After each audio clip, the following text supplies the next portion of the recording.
Hi, everybody. Thank you for joining us tonight for the Adventure Speaker Series 2021. We want to make sure when you come in that you do stay muted for a little bit, and then we'll get started. So the Adventure Speaker Series is a production of Five Rivers Metro Parks and Wright State University. On the odd years, we do the Speaker Series, and on the even years, we do the Adventure Summit, which is held at Wright State University. So we want to make sure that you save the dates for February 11th and 12th, 2022.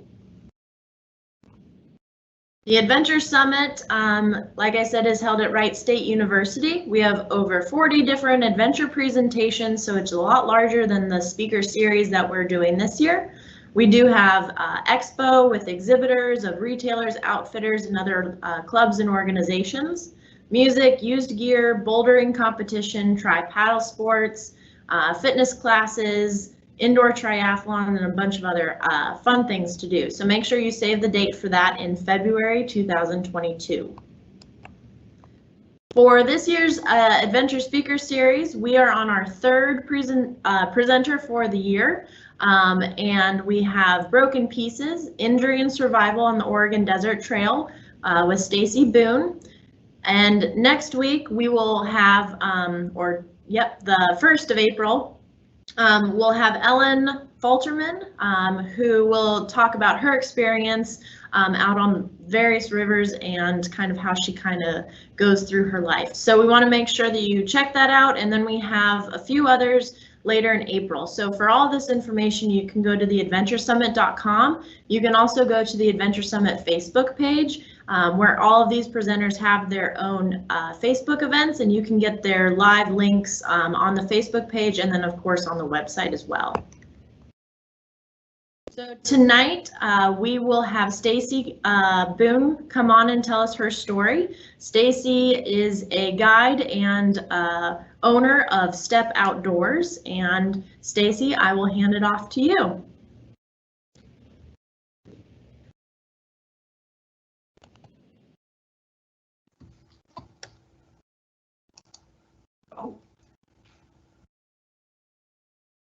Hold on. And while she's getting ready, make sure you all remember to put your questions in the question and answer, and we will get to those at the end of the presentation. Okay, I think we're up now. I don't know how to confirm that one way or the other. But hi, everybody. My name is Stacy Boone. I am the owner of Step Outdoors. I'd like to thank Metro Parks and Wright State University for inviting me to participate in the speaker series that we have going on this year. This is a very different way for us to be doing these types of presentations. So just bear with us, as particularly me, I work through the kind of technology part. So what I'm doing tonight is I am sharing with you a story of how a planned 750-mile hike was abruptly stopped by the simple fall and a broken patella. This was something very much unplanned, as we can all hear.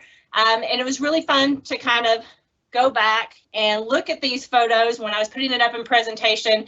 And this one is with my legs splinted after I got to the top of my initial self-rescue. But what makes me laugh about this photo is that it's not even, my splint is not even placed properly at this point. My splint has slid down quite a bit. But we want to talk a little bit about that as this presentation goes forward. I am the owner of Step Outdoors, so I am a backpacking guide company. Our company is set so that we can give people the knowledge, the skill, and the confidence so that they'll go out and do more adventuring. And you only get more confidence by practicing, talking with people, and learning everything that you can to go out and be a safe recreationalist. And this can be backpacking, hiking, rafting, any water work, or any bike work. I do want to put a couple of disclaimers in before I start this presentation. This photo here is actually the box that came back to me from search and rescue after, it's about 2 months after the accident took place. And you'll see that in this box, there will be my gaiters, there's a stove, there's my shoes, and you'll notice that they don't have shoelaces, and also the map. What I want you to understand is that I have over 20,000 miles under my belt. So I've been doing a lot of backpacking for a lot of years now. I've been backpacking for 20 years, started my first hike on the Appalachian Trail in 1998. Followed that later with a completion of the Pacific Crest Trail, the Continental Divide Trail, and lots of little trails in between. Even with that, guiding people, spending thousands of miles in the summer on trails, what I want you to understand, if you understand nothing else from this presentation, is that anyone can have a bad day. And I mean anyone. Everything can be going along, look like it's going well, that there are no problems, and it just takes one simple fall, one limb falling from a tree that could make something that was going very smoothly to something that becomes an emergency situation. I want to emphasize that this was merely an accident. Accidents happen. They happen for good reasons, bad reasons, or no reasons at all. And I am fond of telling my clients when they spend time with me is that you can do everything right and something can still go wrong. I want you to know that I'm not sponsored by anybody. All my adventures I fund. We live in a day and age now where there's a lot of GoFundMe for adventures, a lot of sponsorship. Sponsorship and funding changes your adventures, whether you think it does or not. What it does is it requires you to think differently. It requires you to meet other obligations. I am just selfish enough to recognize that I don't want to be sponsored and that I want to be responsible for my own funding. That ensures that my hike is for me and that I can continue to make the safest decisions possible because I am not obligated to any other people. There's often a question that comes to me, do I still guide? Yes, I am 10 years of the primary owner for Step Outdoors. I am still a guide, and I would not guide clients if I didn't think I was quite capable of continuing with that endeavor. And it would be remiss if I didn't say thank you to the many, many people who have taken care of me for the last couple years. It is still an ongoing process to put together the broken pieces. So what we're going to talk about is the Oregon Desert Trail. The Oregon Desert Trail, and I have totally paraphrased this, is a 750-mile trail located in Oregon. It is in the high desert region. You do get a lot of the deserty landscape that is here. It's a trail that is stitched together through existing trails, old Jeep tracks, historic wagon trails. It has a lot of cross-country travel for it. There is a very big, because there are over 50 pages of printable maps. So these are the things that I use to prepare for my hike. I spent months actually planning for this particular hike, and 750 miles, what I had intended was an average of about 20 miles a day and an average of about 120 miles a week. This trail is remote. Even though you may get some of these two tracks that you're going to see in this bottom left-hand side picture, you can be out there and not see anyone for days and days at a time. And if you look at the top left-hand picture, what you'll notice is that looks like a wide open canyon there, and you're going to have to kind of weed your way through that. So it is a choose your own adventure type of approach, meaning that you can follow the trail as it is encouraged by the guidebook, or you can shift and move it around to something that becomes a little bit more well-marked for your particular preference. For this trail, this is not a beginner trail in any way, shape, or form. You need to have map and compass skills when coming out there.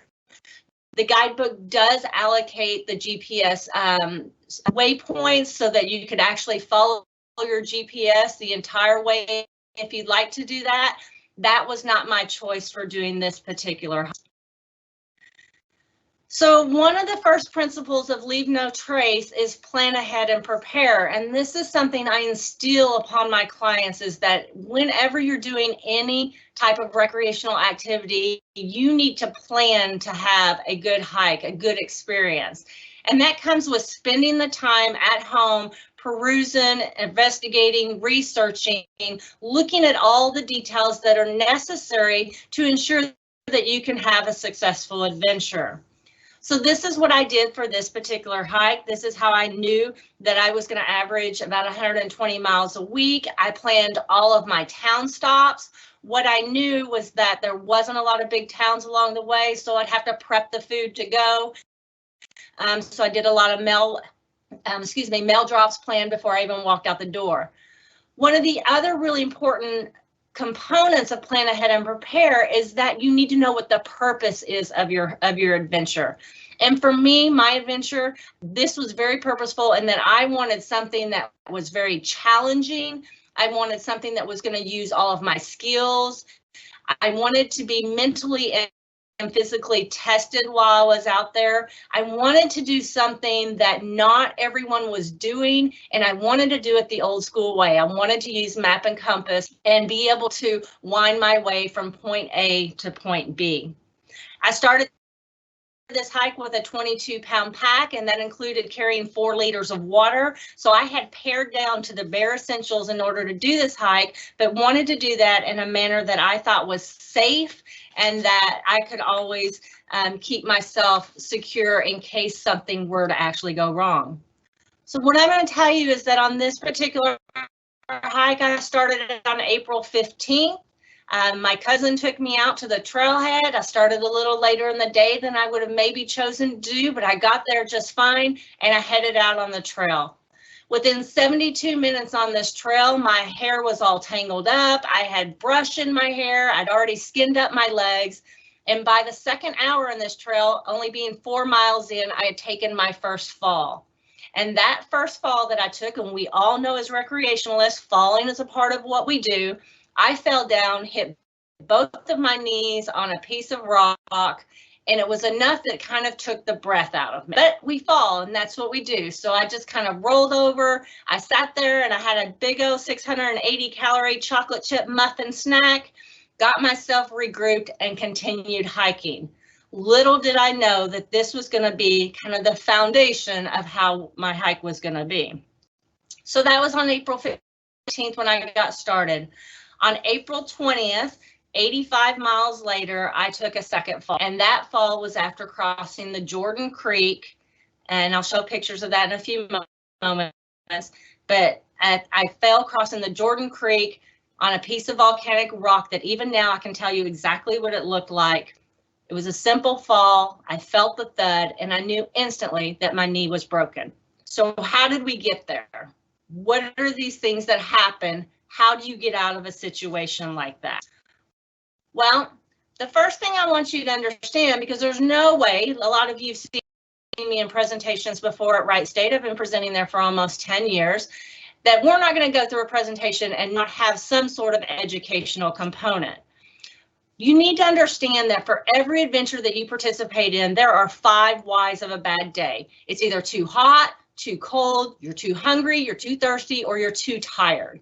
And all of these whys play into one another. And we can be very matter of fact about that. If you're too hot, you get fatigued. You're not stopping and you're drinking. You're making bad choices and decisions. And one bad choice is the catalyst of what continues to happen. It's a snowball effect to the other bad decisions that you are likely to make in the day.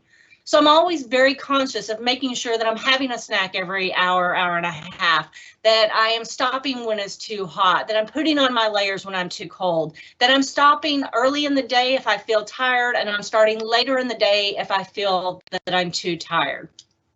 The photograph at the top here is actually my last camp, and you'll notice that I'm looking right over where the sunrise comes for the day. I felt good starting this day.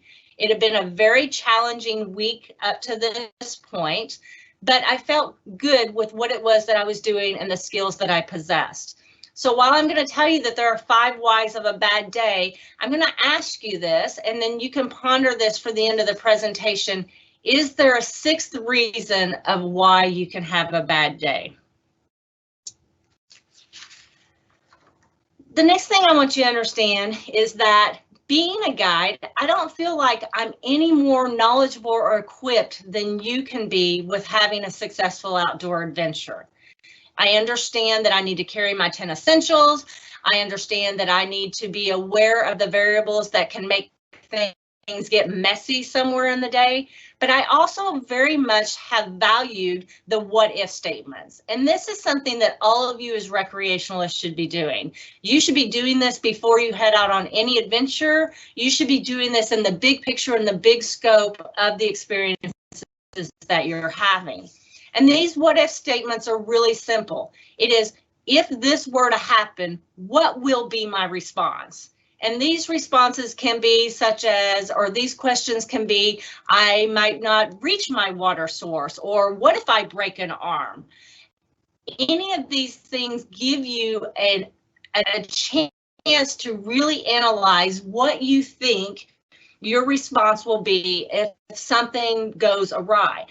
Because what you're trying to do is avoid having to think about it for the very first time. You know, once you have to think about it for the very first time, you're always going to be a bit behind. So being knowledgeable that something may happen, these are what my responses would be. And of course, your response first is going to be, I'm not going to panic, right? We know that that's what the logical response is, but if you can you physically do that is going to be the question. So I would implore upon you to think about sometime during this presentation and think about this for your next recreational opportunity, that if something to happen, what is your response going to be? Because that is going to keep you safer in the back. So this is my story, and I don't tell this story because I want people to think that, oh, I did this wild and wonderful thing and I got lucky. I don't believe in luck.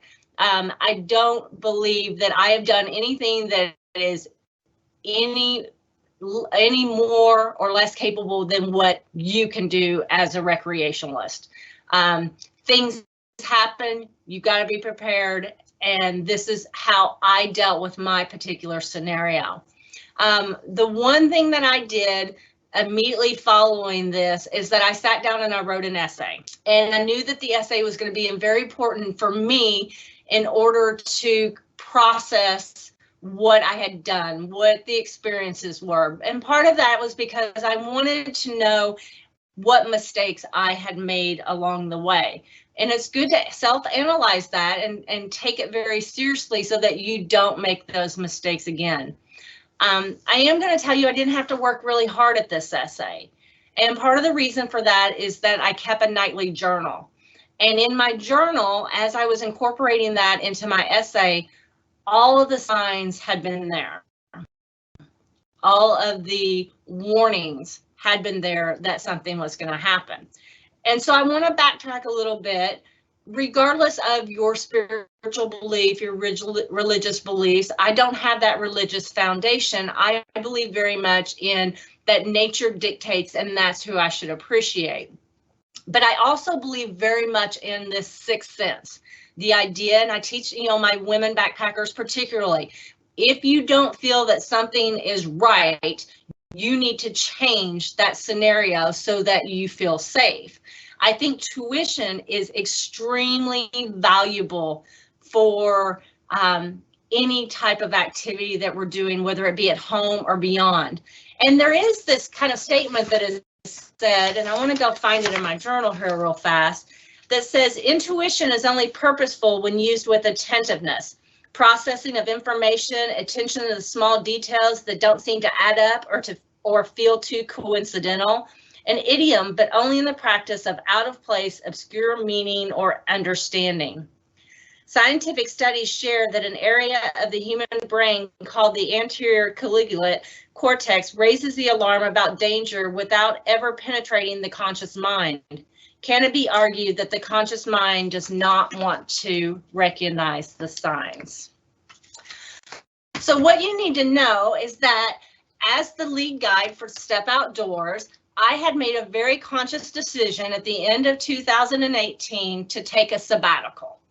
I had felt like one of the reasons for taking the sabbatical was that things just weren't on par with what they needed to be. I felt like all my skills were on top, that I wasn't, shortcutting anything. But what I felt like is that my time was due, that something was due to happen. And that's kind of a really weird feeling, and it's a very uncomfortable feeling to have as an individual who spends as much time outside as I do. So my husband and I agreed that we would take a sabbatical, and we traveled quite a bit through the end of 2018 and going into 2019. When we got to the time when I was leaving for this hike, this was the last big kind of event that I was doing as a part of the sabbatical. I'd agreed to go ahead and teach a few courses during the summer. So this was my last big kind of go out there and do something I hadn't done for a while. But there were some interesting things that were taking place as a part of this. You know, normally when you're doing a long distance hike or you're doing something fun, people are giving you that kind of attaboy, you know, have a great time. We look forward to the pictures. We can't, you know, wait to read the journals. Like there's this excitement that brews around a hike. And I never felt like when I walked out the door for this hike that I was getting that kind of support system. What I felt like I was getting was, you need to be careful, you need to make good choices, and you need to make good decisions. And, you know, that was easy for me. I was like, sure, I will do that, because I'm a solo backpacker on a 750-mile, very remote trail. Why would I not make good choices and decisions? So I had committed to that.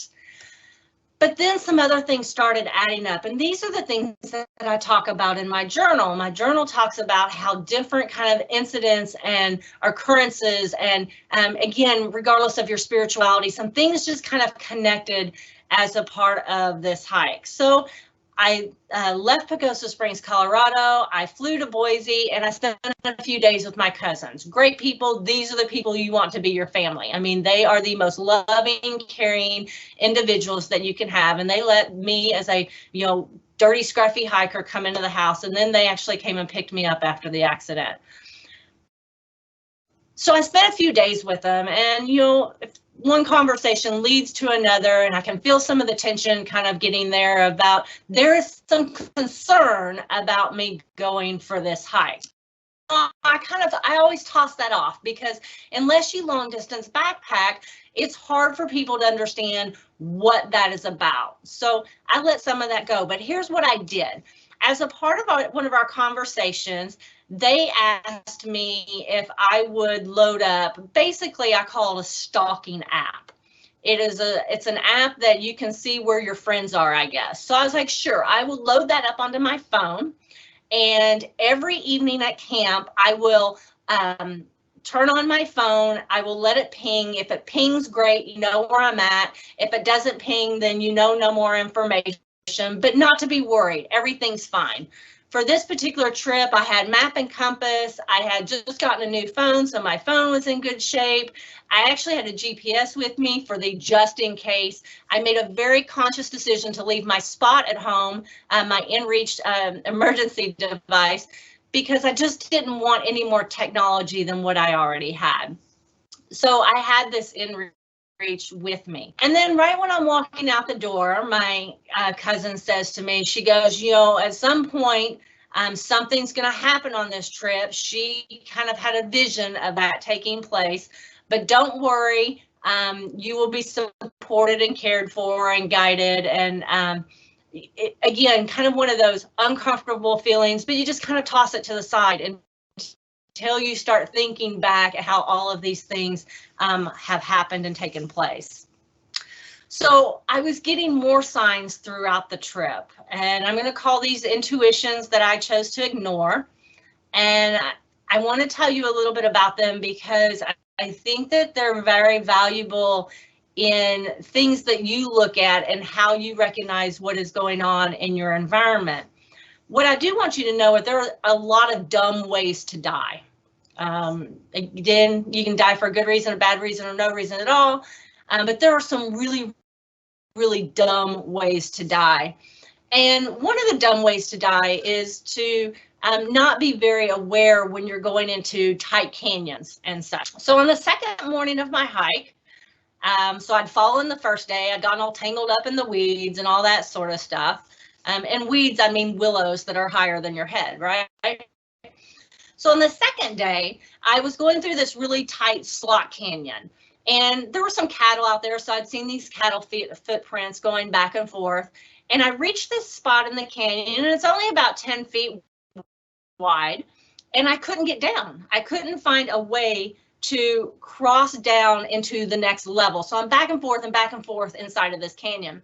And I finally take off my backpack, and I broke one of the cardinal rules, and I dropped my backpack down on the other side, or down below, because my thought was I was going to have to shimmy a little bit.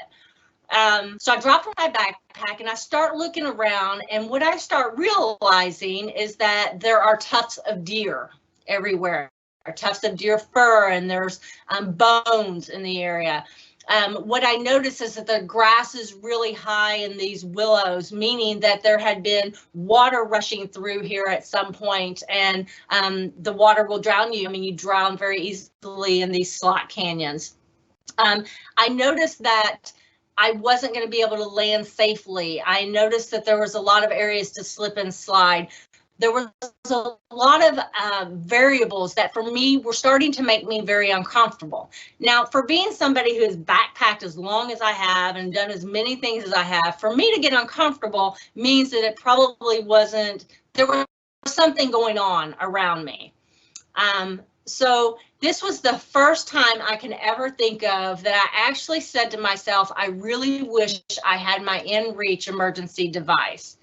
And so I made a mental note of that. And when I got out of this canyon later on, about 20 minutes later, I actually sent a text, even though it didn't go out, to my husband that says, please put my in-reach in my next drop box. I wanted to take it with me for the rest of the hike. So lots of things were going on here in the canyon. I finally was able to wield my way down. I had to do some kind of one-arm push-up sort of things to get down there. And I got to this spot, and sitting on the ground was a piece of paper. And this piece of paper looked like it had just been put there the day before. It was brand spanking new. It was white with no dirt. And it had some language on it. So I picked it up and I looked at it, and this piece of paper had on it, for I will make you renowned and praised among all the peoples of the earth when I restore your fortunes before your eyes, say the Lord. That for me was a moment of clarity of how much risk I think I was putting myself in in this canyon. And it was a good reminder that from this point forward, you need to be very hyper aware of your choices and your decisions as you're making them as a part of the hike. Now, don't let it take over your hike. Just make sure that you're, again, paying attention to those 5 whys of a bad day. Don't get too hot, don't get too cold, don't get too tired. Do all those things that you need to do. And so I made that additional commitment to myself of making these good choices and decisions.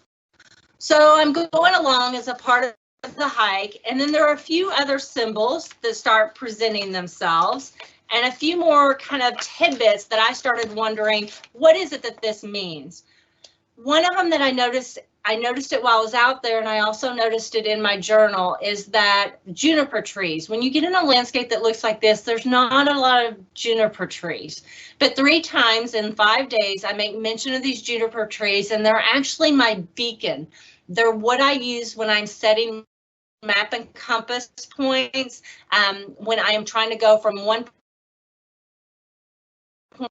It's these juniper trees that I'm off. So juniper trees, as the symbol, signifies a great journey, but capable of staying true to the self and never compromising your integrity.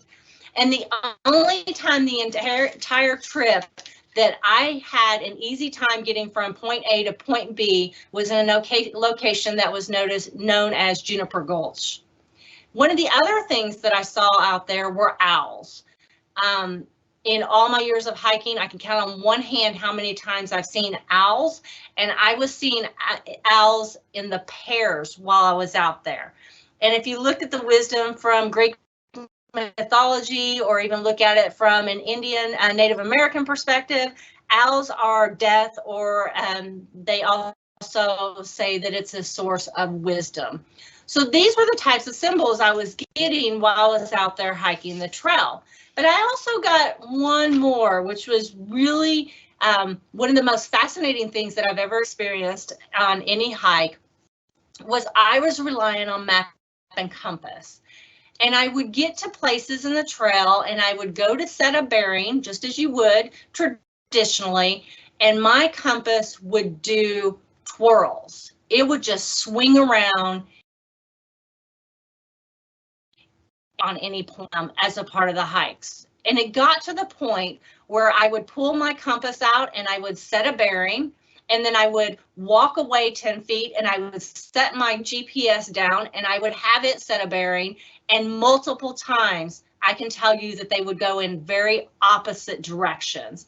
And there were many, many occasions, and I want you to understand, I can't make this up. There were many occasions in which they would send me collectively the complete wrong way of the direction that I knew I needed to go. So it got to a point, and this was on day 3, that I finally quit following my compass and I quit following my GPS. And what I started doing was sight bearings. So I was taking a mark far off on the distance by using my map, and that's what I was using to get me from point A to point B. So with that being said, on day 5, this is where I got to, literally and figuratively. What I can tell you is on this particular hike, it didn't end well, but it did end with me being alive.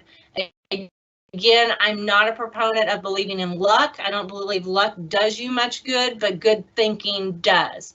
So reflecting back onto the what if statements, having worked with clients for a lot of years, I'd already thought through a lot of what if statements. You know, what if this were to happen? What would I do?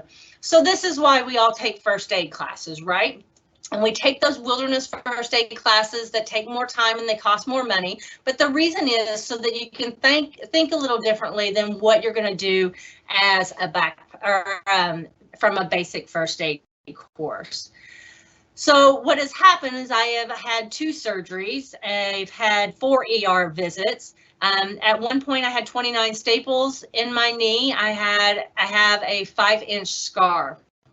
The top photo is an x-ray of right after I broke my knee 12 hours later when I was in the ER. And the one below that is after we finally took the bandages off for my stitches. The photographs on the right, what I'm showing you is how ugly a broken knee with the bruising can be and what it actually looked like at where I stopped and where I was finally rescued from.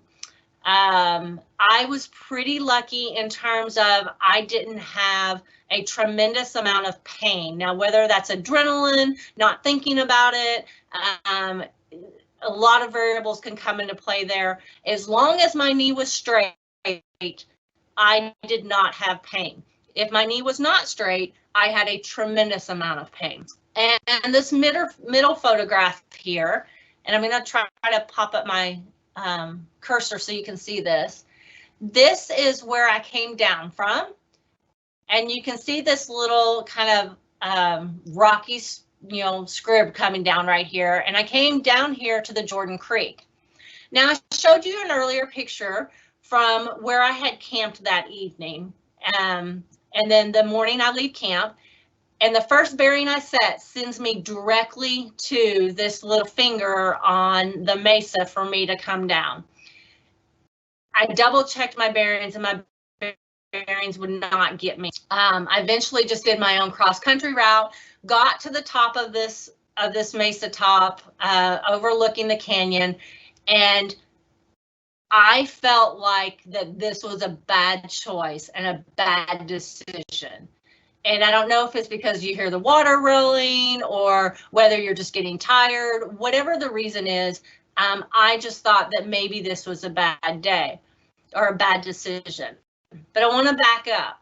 You remember that stalking nap I was talking about? Well, it didn't work except for the night before. So the night before I reached this little mesa top here where I came down, I actually turned on my little stalking app and my stalking app worked. And I sent a little text out to everybody saying, hey, I'm fine, and the trail's really challenging. I'm very burnt, but everything is good. Tomorrow I will be in Rome Station, and I am going to grab and go from Rome Station. So a grab and go means I'm going to go into where my resupply box is. I'm going to resupply by pulling all my food out, supplement from the convenience store, load up my pack, and I'm going to go back out. So during the midst of this conversation, by texting, I talked to my husband and I said, don't worry about me if you don't hear from me. It's not a big deal. I'm just going to do this grab and go. Everything is fine. Not a big deal. Well, my next town stop is 6 days away. My husband and I have a 3-day rule. So that means that if something were to happen here, it would be 10 days before somebody even thought about looking for me, because again, my stalking app had gone through, and that meant that everything was okay. I was going through Rome Station and I continued to go. So I add to that this uncomfortable feeling that I had on the mesa top, and it didn't matter. I'm a hiker. I go down because I didn't think it was life-threatening. I just felt a little uncomfortable. So I got to the river edge. This is actually a creek. This is called the Jordan Creek. It's very muddy. And I got to the edge of the creek, and for this particular trip, I had not only my hiking shoes, but I had 5-finger Vibram sole shoes. And I brought those specifically for these big river crossings so that I could keep my my traditional hiking shoes dry, and they're lightweight, so it wasn't a big deal. So I sat down and I put on my hiking shoes, or my 5 Vibram shoes, and I went and started crossing the creek. Now, I also had in my backpack a big orange trash bag. And so I had wrapped all my gear inside my backpack inside this big orange trash bag before I left the riverbank. I went into the river. I didn't like where I was at. I came back out. I found a new spot a little further up the river, and I came across the river. I got to the other side of the river, and I don't know if you can see my cursor here, but it's right below this little green spot. Right in here is where I came out of the river. And it's very, it's very marshy. It's very wet. It's very hard to get a good footing and get a good foothold. And I was snagging my feet quite a bit, and I finally just fell. And what happened when I fell is that there is one piece of volcanic rock that is about 18 inches wide. It's only about 6 inches in depth there, and it's all rocky. And my knee hit that just perfectly, and all I heard was a thud. And there wasn't any pain at this point, but I knew that my knee was broken. Now, like any good person who's injured themselves, I tried to get up, and if something that's kind of gross to think about, but your knee goes the wrong way when the patella is broken. And so it's kind of like getting hit in the head with the bottom of your knee, but not quite, because it can't come up that far. Well, by looking at my leg, so now I'm back obviously on the ground again. Looking at my leg, here's what I noticed, that the top part of my patella is in my thigh, and the bottom part of my patella is below the normal kind of location for your knee, right? Which means your muscles are pulling them. So I take both hands and I rub the top of my thigh and I shove my patella downwards to my knee, because I don't know, it just seemed the right thing to do, right?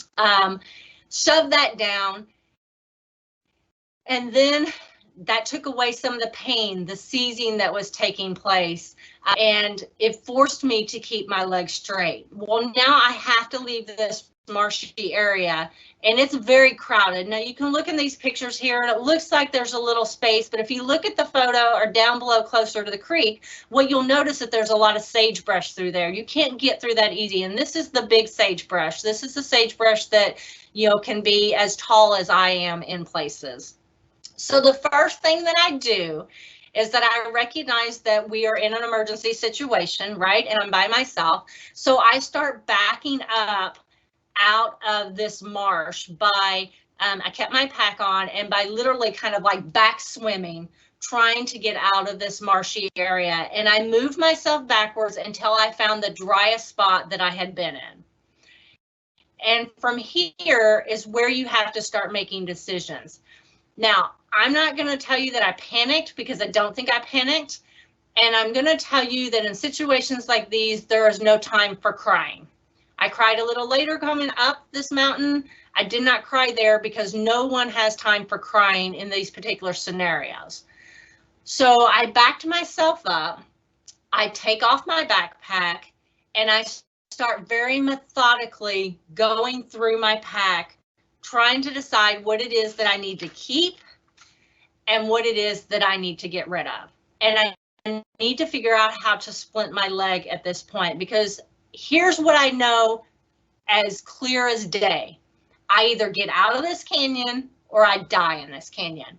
There is not an in-between. Nobody is coming to look for me. Nobody is coming down this river. Nobody is coming out here on this trail. I knew that the only way that I was going to live was that I had to get out of this canyon and get back onto the mesa top.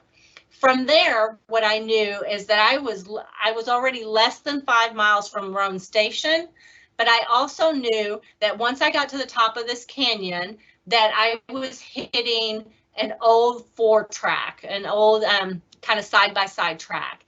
And I knew that if I could get to that track, I could backpedal my entire way to the highway. This was one section that had a 1.9 mile section of trail that was on the highway. So I don't have to go 5 miles at this point. I need to go 3 miles, and I can backpedal most of that as long as I can get in out of this canyon. So here's what happens. Is I exit the Jordan Creek at 8:30, give or take. This is when the accident takes place. What I do from here is I start splinting my knee. I go methodically through everything in my pack.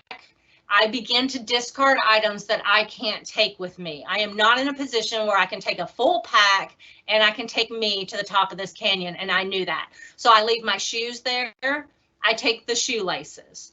I leave my fuel bottle there because I'm not making any food. I don't have that much food left at this point. I leave my stove. I leave all my extra maps. I leave everything that I can except for my sleeping bag, because I know that I may need that. And that's the one thing that we tell people in an emergency, use this as your extra fluff. I wasn't going to use my sleeping bag as fluff because I knew that there was a chance that I'm going to need it at some point. I pulled out my Thermarest, and I knew that was what I was going to have to use as the foundation to wrap my leg so that I could have a splint. I didn't want to use my tent poles because I figured at some point I would maybe need my tent. So I didn't have that for extra fluff material either. And then I also pulled the shoelaces from my shoes so that I could use those to tighten the knots.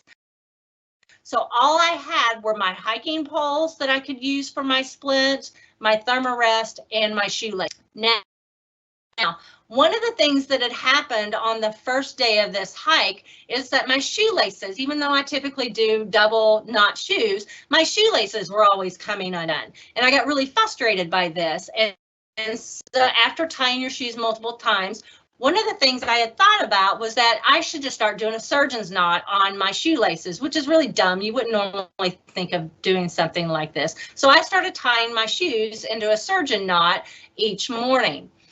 The only thing that was holding my splint together was the fact that I was using these same surgeon knots for the 2 pieces of laces that were used on my knee splint. So I blew up my Thermarest the best that I could. I wrapped around that around my hiking poles the best that I could, and that was going to be, it is what it is. You know, it doesn't have to be pretty. It needs to be functional, and as functional as it can be. The other thing that I did is I took my whistle that was on the front of my pack and I strapped it to my bra strap. And once I got my splint done, I started toting on that whistle. So I would make 3 calls on that whistle and I would wait. And I'd make 3 calls on that whistle and I wait. This became a part of the process of what it was that I was doing. It became, again, methodical is the way all of this becomes. So I'm toting on my whistle. I have in my backpack only the things I absolutely must have. I get out my cell phone and I send a message that says, I'm at the Jordan Creek crossing of the Oregon Desert Trail with a broken knee. Please send help, and I will drag myself towards the rim. And I sent the coordinates. Now, I wasn't smart enough to figure out a lot of things on my phone, but what I figured out in this short time here is that I had to get off all of the apps and the things that would suck the battery from my phone because I may need it. And I happened to find some accidental emergency setting on there, which was great because it shut down all of the background stuff, but allowed me to send just text messages out. And what I did for the next 5 hours is I moved. I didn't drink anything. I didn't eat anything. And I knew one of the things that was going to be a problem at some point was that I was going to run out of water, because I can tell you right now, I wasn't getting back into that Jordan Creek in order to get water when I had a broken leg. I was just willing to kind of take that as it was. And here's how the process worked. I got out of the creek. I changed out of my long sleeve shirt and I put on my puffball jacket. Again, these are the layers that you take for just in case, right? These are your 10 essentials. So I took my long sleeve shirt, I tied it to the back of my pack because I needed that to start drying in case I needed it later. I put on my dry shirt because I was already cold, right? And I began moving backwards. And here's how the process worked. I could not go downhill. My knee could not take that. It would seize up. And with that seizing, I would have to try to stretch it out. So that wasn't an option for me. The only thing I could do was scoot backwards and scoot sideways. So I wind my way through the sagebrush, and then I get to this rocky kind of terrain, and I move myself by simply picking up my left leg and moving it over into like a V. So think of yourself as like wide-legged. I would pick it up and I would move it, and then I would put my hands down and I would move the rest of my body to my leg. And then I would lean to my right and I would grab my backpack and I would pull that backpack to me. And I repeated this process for 5 hours, stopping only to send regular text out with new coordinates, because I wanted somebody, if once Boone got the text messages, to know exactly where I was at. I thought about nothing else. One time I cried, but I gave myself 30 seconds to cry, and I was like, you've got to move. You'll notice in that previous picture, there were some dark clouds starting to form. If it's not that, it's the fact that it gets really damn hot. There's some variables that I don't want to have to deal with if I don't have to. So I continue to move up this mountain. Now, I want to backtrack for just a moment. On this picture here, I don't have that many pictures of the Oregon Desert Trail, and I have this picture because when I reached the top, or I'm almost to the mesa top, I actually because I knew that nobody would believe where it was when my accident occurred. So my accident occurred down over here, and then I came up this entire terrain. Now, this little black spot here, this big cliffy thing, doesn't look like much in the picture. They're actually more of a big deal than you think they are, because you can't see over them because you're sliding on your butt. You kind of have to just go with the best of it. You know, what's going to happen when you get up there? My husband actually said, what were you going to do if you got to the top of that and there was a rattlesnake? And I was like, well, that was just going to be another problem to contend with. But there was no way for me to go down and to drag myself. So all I could do was continue to go upwards. Now I had on a running skirt at this point. So my running skirt is getting really full of gravel and rocks and all that sort of thing. My leg is moving upwards. I have to stop now and again to kind of relieve the seizing, but it's 5 hours of not thinking of anything else except for it's time to tote on the whistle. Okay, it's time to move your leg. And this is what the process was for me to get to the top of this mesa. So I get to the top of this mesa and a hailstorm comes in like I have not seen before. At least that's what it felt like for the moment. Remember, I said one of the things I saved was my tent. So what I did is I put up my tent very quickly as that can be with a broken leg, and I kind of shoved myself in it. And then I sent another text message out that said this is where I will be. And after a short period of time, I actually got a response, and the response was from my husband, who says, copy. Now you have to understand, Boone works for the United States Forest Service. They have learned to be brief. But when your wife is sitting at the edge of a canyon with a broken leg in the middle of nowhere, I'm not sure what in the hell copying means. So I have to actually send some follow-up messages to say, I don't want to crawl anymore. Are you actually sending help? Whereby he confirms that he is sending help. So at this point, a little more time passes. I actually get a text message from the deputy. So Malheur County only has 3 search and rescue guys. They were actually out on a rescue from earlier that morning. The deputy was. So there was a deputy in the area. And they were trying to confirm where I was at. Boone was under the assumption that I'd already gone through Roan Station because, you know, it's already pretty darn late in the day. They didn't know where I was at. So part of the thinking ahead, guys, is what are you going to do? What is it that you're going to tell people? I actually took a photo of my map and sent him messages with, this is where I'm at, which I was at OC 113. Where Roan Station was, so that he knew what side of the highway was on. And we did some back and forth like that for a period of time so that he can confirm my location as well as having GPS coordinates. So he said to me, don't worry, somebody's coming, we'll be there within a period of time. I knew at the earliest that help would come to me somewhere in around 4 hours. In the midst of all this, and I just put a time frame on my little timeline here. I hear an ATV in the distance, and I know exactly what that ATV sound is. And I thought, oh my goodness, search and rescue is getting here earlier. So I start again. Remember, I have that orange trash bag because I want to be easily seen. When I put up my tent, I actually hung that orange trash bag out so that it would be seen from a distance. And I have an orange bandana as well with me on this particular trip. And I heard that ATV and I come crawling out of my tent and I'm waving this stuff for all it's worth. I want this person to see me.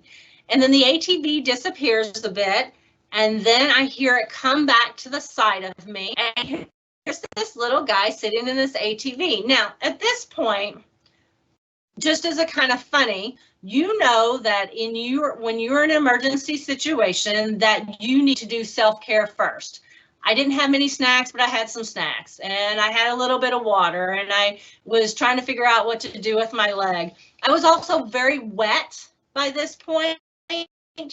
And that was from the rainstorm. My skirt had dried out, but it got wet again with the rainstorm. So I knew that I needed to do things to warm myself. So I had my sleeping bag wrapped around me and I was trying to change my pants and get into dry pants and that sort of thing. So this rancher comes up on his UTV and he turns it off and I'm kind of like sprawled on trying to get out of my tent and I asked him, I said, were you sent here to help me?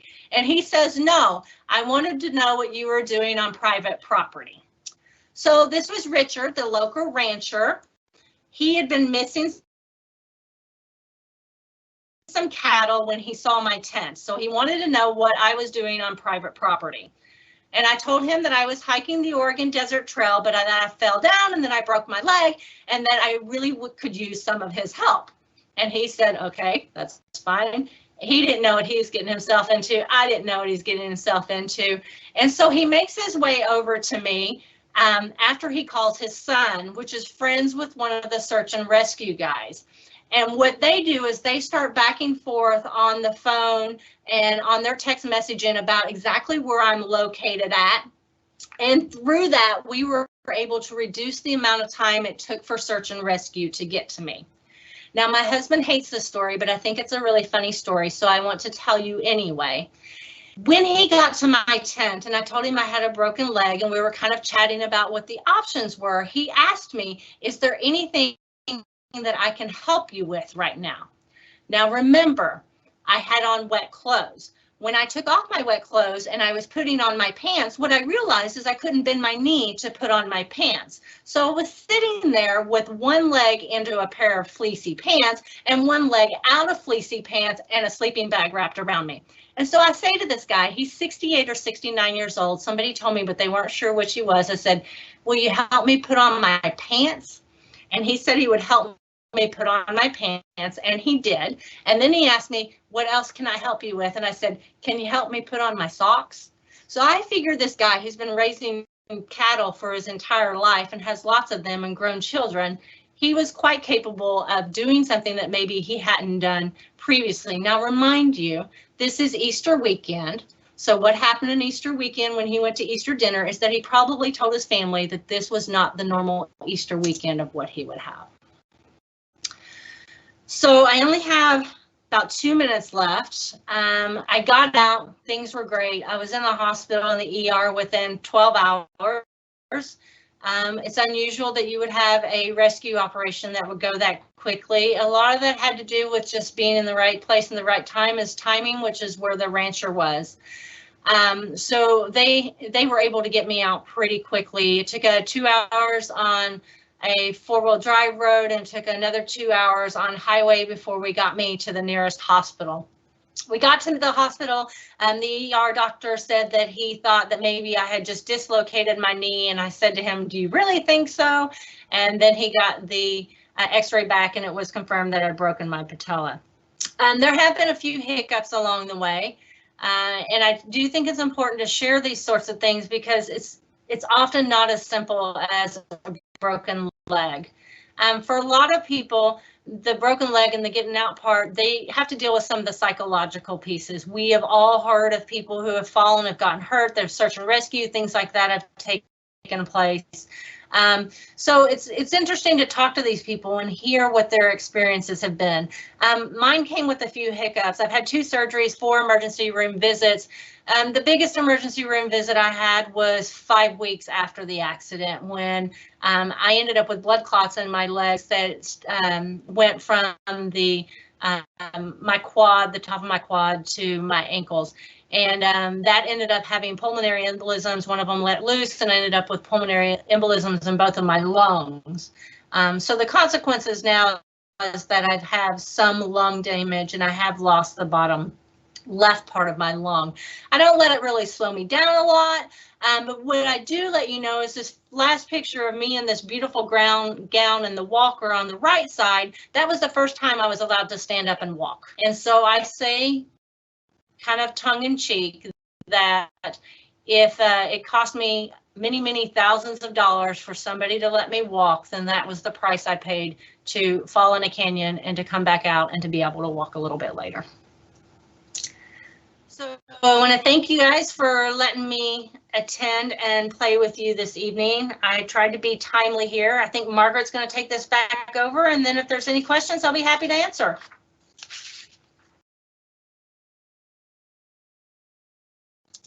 Great, thank you so much, Stacy. We did have a few questions. So the first one is, you've mentioned a lot of Western trails. Have you done anything in the East? Adirondack, Appalachian Trail? If yes, what are the major differences between East and West? Oh, there are lots of differences. So yes, I've hiked a lot of trails out east. Before we moved to Colorado, my husband and I lived in New Hampshire. So we've hiked almost everything there is in the Presidential Range, the Appalachian Trail, the Cohos Trail, Long Trail, any of those big trails we've hit, as well as some of the smaller trails that are up in this area. So the biggest difference between East and West is when we have West Coast people that come to the East Coast, they kind of look their nose down at our mountains, because they're not as tall. But here's the thing, the mountains out east tend to be just as steep, but more difficult to climb. There's more rocks out here, more roots out here, more water out here. And they're not going to do switchbacks because we don't have horses on the East Coast trails, whereas the West Coast trails tend to be more open, big grandiose views, higher altitude. So you tend to suffer from altitude sickness out there from lack of water, whereas out here in the East, you tend to have more water than you know what to do with. And the most you're going to get is kind of scraped knees and a dry tongue from trying to get up the mountains themselves. They're very different landscapes.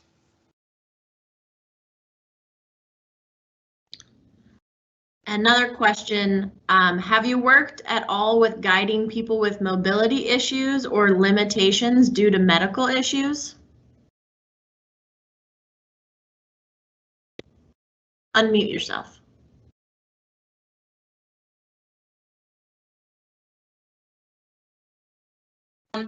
So in the early days, we had a few clients with multiple sclerosis, and we actually worked with other organizations to give them that kind of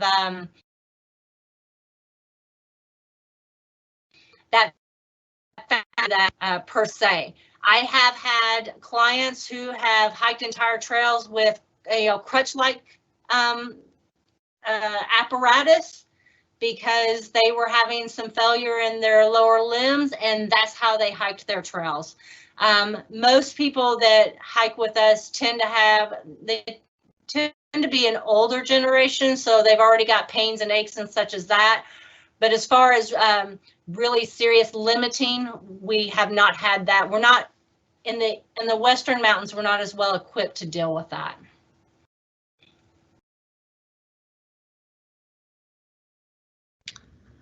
Another one, do you feel stronger or wiser or weaker because of this experience? And if you want to unmute yourself now. Thanks for that unmute reminder. It's an interesting place to be. I mean, I'm 2 years into this. When the accident happened, we knew pretty quickly that the chances of me having full mobility were pretty limited, but we were going to work and strive for that. The problem for me came with the PEs. If you don't know much about it, the ability to breathe is very, very important. And the PEs was life or death for me. The same as that canyon was. That canyon I knew I had to get out of. When it came to the PE, I knew that there was less than an hour for me to live. I just didn't have that breath. So emotionally, that's taken the biggest toll for me, is trying to deal with those kind of variables. I continue to get stronger every day. I can no longer run. So being an ultra runner, somebody who ran 100-mile races, that's really not in the cards for me right now. But I can walk and I can hike. And I maybe don't do 4-mile-an-hour pace anymore, or 3.5-mile-hour pace in the mountains here on the East Coast. I can still pretty much get a nice clip in there, and I can do it with a full backpack. So my confidence from my skills was enhanced. It's just like taking a map and compass bearing and following it for a mile and reaching exactly where you got to. And I am forever amazed whenever I do that. I mean, every time I set a bearing for that distance and I get there, I get to the end and I go, wow, that shit really works, because it does. And I kind of feel the same. And why I'm willing to share my story is that all of these things that guides and first aid instructors that we're trying to teach people, it works.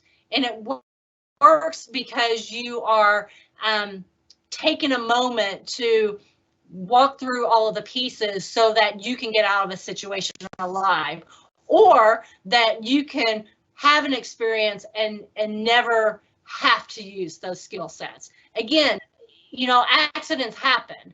And I do consider this an accident. I mean, there can be the question, and I raised it, is there a sixth reason of why you can have a bad day? And I will say that fear is that sixth reason.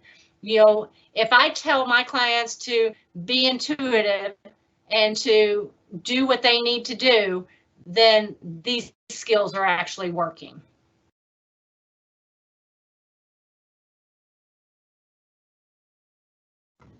Awesome. Thank you so much, Stacy. And thank you everybody who tuned in tonight. And we just want to remind you that we'll be back on with Ellen on April 1st at 7 o'clock. And you can check out all the other ones that are coming after that. This will be posted on our YouTube page and will be shared on Facebook and the website as well if you kind of tuned in a little late or had to leave a little early, whatever it is, or want to share it with friends. So thank you again, and we hope you have a good rest of your night.